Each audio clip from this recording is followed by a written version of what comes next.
For the last 3.5 years, I've been rocking the iPhone 7, and it's been pretty great. But for reasons like battery life and decaying performance, it was time to make an upgrade.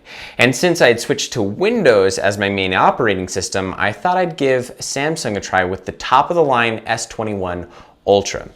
So here are 5 things you should know about switching from iOS to Android if you find yourself in a situation like mine. These 5 things aren't really like a pros and cons list, but just things to be aware of when switching.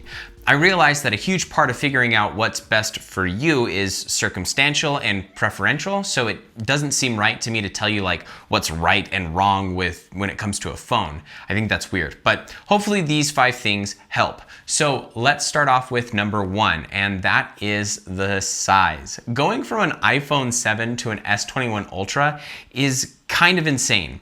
It's not like it's a bigger phone. It's like way bigger. And I know that phones have trended towards being bigger in the last few years, but man, the size difference is so huge. I still find it distracting, even though I'll probably get used to it eventually.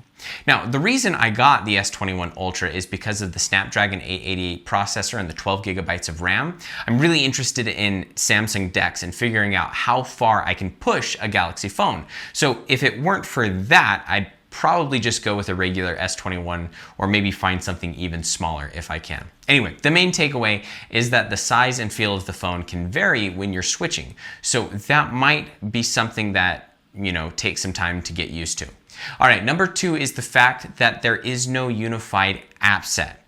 Because Android is so customizable by both the user and the manufacturer, it makes it really difficult to come up with a unified app set. Like, by default on the S21 Ultra, a few Microsoft apps are downloaded and a few Google apps are downloaded, and Bixby and Google Assistant are campaigning to be your next smart voice controller.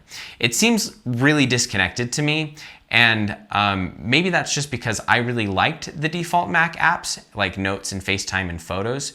I didn't like Siri though. She was an utter pain. So if you're someone who doesn't use default apps anyway, this is probably pretty good because you can essentially just silence everything else without a problem and go find the apps that you typically use.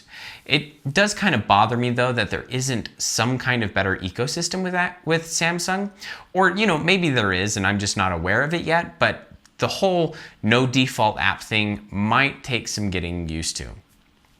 For number 3, I actually really love the customizability of Android.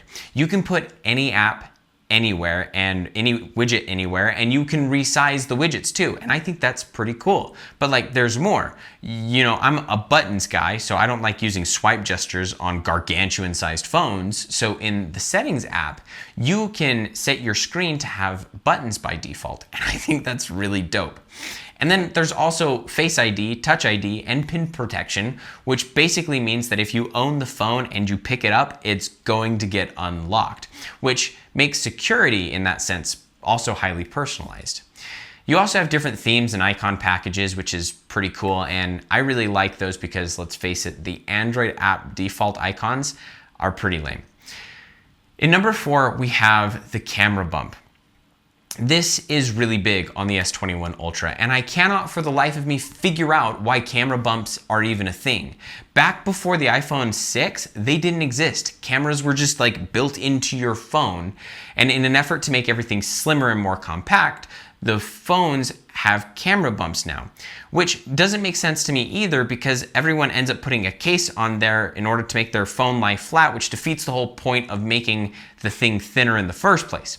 Anyway, the point is the camera bump on the S21 Ultra is really big, and it makes it so you need a case because without the case, the phone doesn't lie flat, and it lies about as flat as Quasimodo from The Hunchback of Notre Dame.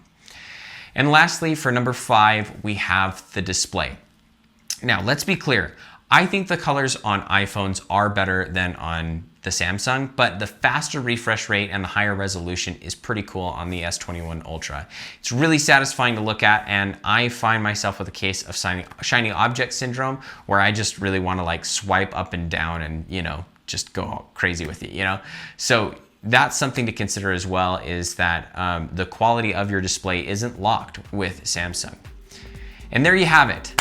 Have you made the switch recently? Is this something that you've done? If it is, let me know what I missed or what you found useful in the comments below. Hopefully you've learned a little bit, and if this has been useful to you and you've watched this video all the way through, I think I've earned a like for the YouTube algorithm, so go ahead and click that button now, and we will see you in the next video.